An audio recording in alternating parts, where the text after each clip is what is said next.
नमस्कार दोस्तों, मैं रजनीश निगम आप सबका जीटीसी आईएएस पे स्वागत करता हूं। आभार व्यक्त करता हूं आप सभी लोगों का।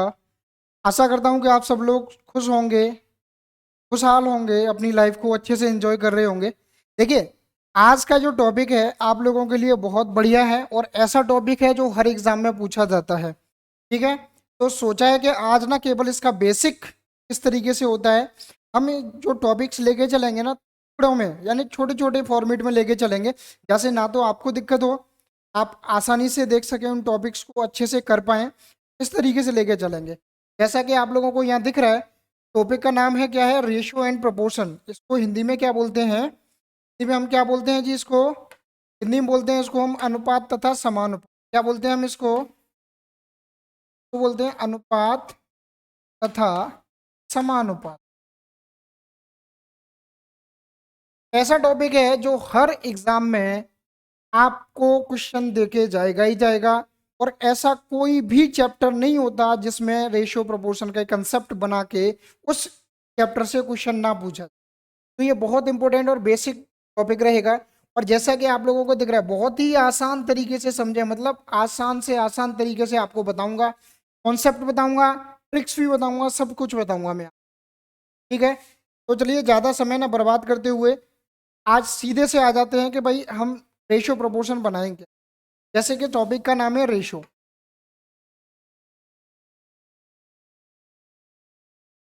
टॉपिक का नाम क्या है, रेशियो एंड प्रोपोर्शन, अनुपात तथा समानुपात। ठीक है, अनुपात और समानुपात की बात करते हैं। देखो, रेशियो का जो साइन होता है, सबसे पहले तो आप इसको जान लो, इसका जो चिन्ह होता है इसको हम लिखते कैसे, मार्क कैसे करते हैं, इस तरीके से। अगर मैं समानुपात की बात करता हूं तो इस तरीके से 4 पॉइंट लेंगे, तो ये बन गया समानुपात का जो तो रिप्रेजेंट करने का जो तरीका होता है, यानी कि इसको निर्देशित करने का तरीका जो होता है वो ये होता है, निर्देशित करने का तरीका। ठीक है, अब इसका मतलब क्या होता है, कैसे चीजों को हम करेंगे, कैसे समझेंगे कि रेशियो क्या होता है, प्रोपोर्शन क्या होता है, तो जरा उसको एक बार देख लीजिए। जैसे अगर कहीं पे लिखा हुआ है, इस तरीके से आपको लिखा मिलेगा ए अनुपात बी या ए रेशो बी, इसका जो मतलब होता है ये क्या होता है, आप इसको इस तरीके से भी लिख सकते हो, ए अपॉन। देखो क्या होता है, अगर मैं इसके बारे पॉइंट के बारे में बात करूं, इनके बारे में बात करूं, प्रॉपर्टीज को बताऊं, तो वो ये होता है कि रेशियो हम तभी बना सकते हैं जब उन दोनों टर्म्स के बीच में, दोनों वैल्यूज के बीच में कोई भी कॉमन फैक्टर ना हो। There will be no common factor between these two numbers. जो भी नंबर्स ये जो बनाए जाएंगे, इनके बीच में आप रेशियो निकालोगे, उनमें कोई भी कॉमन फैक्टर नहीं हो रहा। इसका मतलब क्या है, यानी कि आप लिख सकते हो नो कॉमन फैक्टर होता है, के बीच में कोई भी कॉमन फैक्टर नहीं होता। अगर इनके बीच में कोई भी कॉमन फैक्टर नहीं होता, इस पॉइंट का देखो मतलब क्या है, हम कभी भी 4:6 नहीं बना सकते, हम 4:6 कभी भी नहीं बना सकते। रीजन बता रहा हूं कि देखो इन दोनों नंबर्स में कितना कॉमन आ रहा है, ये देखोगे 2 सकते हो आप इसको, और इसको 2 × 3 लिख सकते हो। मतलब इन दोनों टर्म्स में जो कॉमन आ रहा है वो कितना आ रहा है, 2 कॉमन आ रहा है ना। इस 2 को कॉमन निकालने के बाद ही रेशियो बनता है, यानी कैसा बन जाएगा, यानी 2:3 होगा ना, ये होगा जो आपका राइट रेशियो बनेगा। समझ रहे हो, तो कोई भी कॉमन फैक्टर नहीं होता जब रेशियो बनाया जाता है। तो पहली बात समझ में आ गई। जब हम रेशो से जो भी प्रॉपर्टी निकालते हैं, ये लगाने के बाद में जो वैल्यू निकल के आती है हमारे पास, वो जो वैल्यू होती है वो एक यूनिट लेस क्वांटिटी होती है। कैसी होती है, ये एक यूनिट लेस क्वांटिटी होती है, मतलब इसका कोई भी यूनिट नहीं होता। आप जरा देखिएगा, बोलेंगे अब ये क्या बवाल निकल गया इसमें, इसका कोई भी यूनिट नहीं होता, इसका मतलब क्या होता है। अगर एक यूनिट लेस क्वांटिटी है, इसका कोई भी यूनिट नहीं होता, मतलब क्या है इस बात का, तो आप समझिएगा। जैसे अगर ये सपोज करो यहाँ पे दे रखा था 2 किलोग्राम में, ये जो वैल्यू दे रखी है, कोई एक 2 किलोग्राम वैल्यू दे रखी है। दूसरी वैल्यू में अगर बात करता हूं तो यहाँ दे रखा है 500 ग्राम। बात समझ पा रहे हो, एक वैल्यू दे रखी है 2 किलोग्राम, दूसरी क्या दे रखी है 500 ग्राम। अब यहाँ से एक चीज और आपको समझ में आनी चाहिए कि जो वैल्यू निकल के आएगी वो तो यूनिट लेस होगी, यूनिट से यूनिट खत्म करेंगे। लेकिन जब भी रेशो बनाओगे, एक और टर्म यहाँ पे लिख लो, जब भी आप रेशो बनाओगे कभी, वो हमारा क्या होता है, जब तक हमारे सेम यूनिट नहीं होंगे, एक जैसी इकाइयां नहीं होंगी, सेम यूनिट नहीं होंगे, तब तक आप रेशो नहीं बना सकते किसी का। तो देखो कैसे, ये 2 किलोग्राम दे रखा है, ये 500 ग्राम दे रखा है। इनका रेशो बनाओगे तो सबसे पहले क्या करना होगा, हमें सेम यूनिट में कन्वर्ट करना पड़ेगा, इनको सेम यूनिट में कन्वर्ट करना पड़ेगा। अगर सेम यूनिट में कन्वर्ट करोगे तो देखो कितना है, 2 किलोग्राम है ना। 1 किलोग्राम में कितने ग्राम होते हैं, आप बोलेंगे जी 1000 ग्राम होते हैं, बिल्कुल सही बात है। और यहाँ पर रेशियो बनाया इसका, ये कितना दे रखा है, 500। अब देखो मैंने बोला था कि यूनिट लेस क्वांटिटी निकल के आती है, ग्राम से ग्राम कैंसिल हो गया, 500 से 1000 कितनी बार, 2 बार कैंसिल हो जाएगा, कितना रेशियो बन जाएगा, 4:1। तो ये जो अनुपात बन के आ रहा है, जो रेशियो वैल्यू निकल के आएगी वो कैसी होगी, यूनिट लेस क्वांटिटी होगी।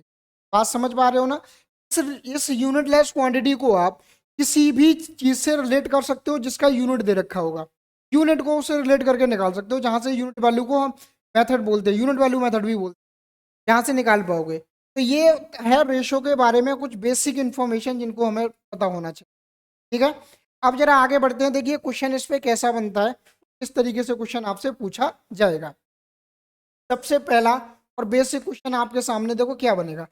अगर कहीं पे ए अनुपात बी दे रखा है और इसकी जो वैल्यू दे रखी है वो दे रखी है 2:3, और बी अनुपात सी की जो वैल्यू दे रखी है वो आपके पास दे रखा है कितना, मान लेते हैं तो 5 दे रखा है। तो आपसे पूछेगा जी बताइए ए रेशो रेशो का, आपको क्या करना है। देखो सिंपल सी बात है और ये आपको समझ में आनी चाहिए कि जो बी है ना, यहाँ कॉमन टर्म कितना आ रहा है, बी आ रहा है ना दोनों में, 2 बार बी आ रहा है, लेकिन बी की वैल्यू यहाँ पर 3 है, यहाँ कितनी आ रही है, 4 आ रही है। तो हमारा जो मेन उद्देश्य होगा वो क्या होगा कि हम बी की वैल्यू को एक जैसा बनाएं, बी की वैल्यू को कैसा करें, एक जैसा बनाएं। और बी की वैल्यू को हम एक जैसा देखो कैसे बना सकते हो, लिखने का तरीका, बेसिक तो तरीका आपको पता है, बुक में भी मिल जाएगा और लोग भी कराते हैं, तो बुक में बेसिक मिल जाएगा। इसका मैं डायरेक्ट मेथड बता रहा हूँ, ध्यान से समझ। ठीक है, वो क्या है, इसको देखेंगे तो कैसे लिखोगे आप, 2:3 ऐसे लिख लो, ए और बी की वैल्यू एक बी के नीचे रख ली, बी की वैल्यू बी के नीचे, ए की वैल्यू ए के नीचे। अब देखो बेटा इसमें बी और सी दे रखा है, कैसे लिखोगे इसको, इसको आप लिखोगे 4:5, ऐसे लिखोगे ना। इसका इसमें मल्टीप्लाई कर दो, इसका इसमें कर दो, और इन दोनों का आपस में जैसे चाहो, जैसे रेशो लग रहा है। 4 × 2 करोगे 8 आ गया, 4 × 3 करोगे कितना हो गया, 12 आ गया, 5 × 3 करोगे कितना आ गया, 15। यही आपका आंसर, 8:12:15। ये आपका ए रेशो बी रेशो सी की वैल्यू। बात समझ पा रहे हो। बेसिक तरीके से करना चाहोगे तो बेसिक से भी कर सकते हो आप इसको। देखो यहाँ पे दे रखा है एक, ए अपॉन बी की वैल्यू दे रखी है कितनी, 2/3, और बी अपॉन सी की जो वैल्यू दे रखी है वो कितनी दे रखी है, 4/5। ये दे रखा है ना। अब हमें क्या करना है, सबसे मेन चीज बी की वैल्यू को सेम करना है। सेम करने के लिए क्या करोगे, बी की वैल्यू यहाँ पे 3 दे रखी है और यहाँ 4 दे रखी है, उल्टे उल्टे गुणा कर दो भाई सीधी, 3 का यहाँ पे कर दो दोनों ऊपर नीचे, और यहाँ पे कितने का कर दो, 4 को। और एक बात ध्यान रखना, जो भी आप मल्टीप्लाई करोगे वो किसी एक यूनिट एक क्वांटिटी में नहीं करना होता, हमें दोनों में करना होता है एक साथ। देखो यहाँ करोगे 4 × 2 करोगे कितना हो जाएगा, 8 हो जाएगा, और ये हो जाएगा 4 दिया 12, ये हो जाएगा 12 और ये हो जाएगा 15। अब देखो बी की वैल्यू एक जैसी हो गई, तो आपसे पूछा क्या था, ए रेशो बी, निकाल के लिख सकते हो, 12 हो गया, वैल्यू कितनी, 8, 8 हो गया, 12 हो गया, और कितना, बिल्कुल बेसिक फॉर्मेट से बनता है वो आपका इस तरीके से बनेगा। तो आप ऐसे, ठीक है। अब देखो दूसरा फॉर्मेट इसमें बनाओ, अगर दूसरे तरीके से जो क्वेश्चन इसमें बनता है जो पूछा जाएगा आपसे, वो देखिए क्या होगा। अगर यहीं पे आपसे इस तरीके से क्वेश्चन दे दिया जाए, ए रेशियो रेशियो सी जो वैल्यू है वो आपको दे रखी है 1/2, बात 1/3/1, ये आपको वैल्यू दे रखी है। क्वेश्चन देखो कई फॉर्मेट में और कई तरीके से दिया जाएगा, सबका आंसर जो आप निकालोगे वो एक ही निकाल। देखो कैसे, चाहे तो क्वेश्चन आपको ऐसे दे दिया जाए, या फिर क्वेश्चन आपसे ऐसे दे दिया जाए, ए जैसे ये दे दिया जाएगा 2a equal to 3b equal to 4c। अब आपसे पूछता है कि जी बताइए ए रेशियो बी रेशियो क्या होगी। ठीक है, ऐसे भी दिया जाएगा तब भी इसका आंसर एक ही निकल के आएगा। कितने तरीके से क्वेश्चन दिया जाएगा जिसका आंसर हम आसानी से निकाल पाएंगे, वो सारे तरीके में आपके ध्यान से समझ। या फिर सेम क्वेश्चन को आपके सामने इस तरीके से दे दिया जाए, 1/a ratio 1/b ratio 1/, equal to दे दिया जाए 2:4 और आपको सिंप्लीफाई करनी है फिर से वही वैल्यू तो सी की। और देखो तीनों ही फॉर्मेट दे दी जाती हैं, तो हम क्वेश्चन को कैसे सॉल्व, ध्यान से समझिएगा तरीके को कैसे करना। डायरेक्ट मेथड अगर आप कर सकते हो तो जो मैं बता रहा हूँ उसको करो, बहुत आसानी से मिलेगा। चाहे तो इस ऐसा ये वाला दे रखा है, चाहे ये वाला दे रखा है, चाहे ये वाला दे रखा है, कोई सा भी दे रखा है, आप डायरेक्ट मेथड से बहुत आसानी से निकाल पाओगे। देखो क्या, आपको जिसकी वैल्यू निकालनी है, जैसे ए की वैल्यू निकालनी है तो ए को छुपा लो, ए को छुपा लो, जो बाकी बचे हुए हैं ना उनका आपस में मल्टीप्लाई कर दो। ए को छुपा लो, जो बाकी बचे हुए हैं आपस में मल्टीप्लाई कर दो।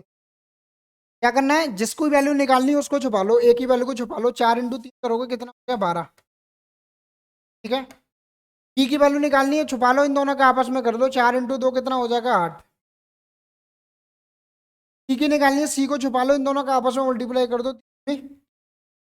यहाँ अगर और कोई वैल्यू दे रखी होगी उसका भी कॉन्सेप्ट बताऊंगा, मन में मत लेके आना कि यहाँ पे अगर सपोज करो यहाँ 2/3 होता तो 2 का मल्टीप्लाई हो जाता सीधा सीधा, उसमें हमें कुछ नहीं करना, उससे छेड़खान नहीं करनी है हमें। ठीक है, अब देखो क्या कुछ कॉमन आ रहा है, मैंने बोला था कुछ भी कॉमन फैक्टर नहीं होना चाहिए। कॉमन कितना आ रहा है, 2, 2 से ये कैंसिल हो गया 6 बार, 2 से ये 4 बार, और 2 से कितनी बार हो गया 3 बार। आंसर कितना आ जाएगा 4:4:3।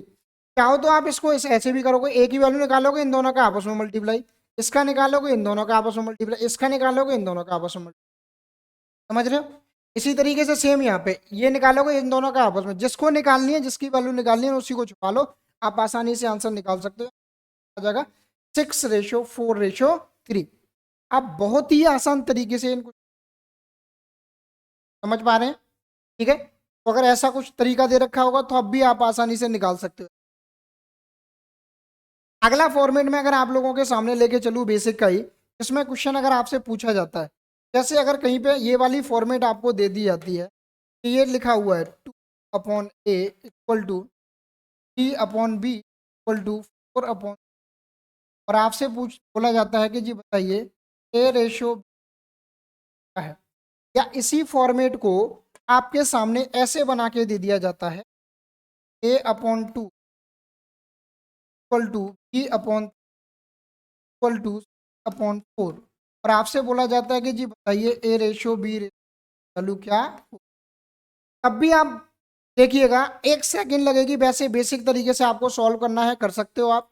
ठीक है, लेकिन आंसर क्या होता है इसका, आंसर वही होता है जो इसके नीचे लिखा, जैसे ए की वैल्यू है, ए के ऊपर कितनी वैल्यू लिखी है 2, तो इसका मतलब ए की वैल्यू कितनी आ जाएगी 2, बी की वैल्यू 3 आ जाएगी, सी की वैल्यू कितनी आ जाएगी, वैल्यू कितनी आ जाएगी 3।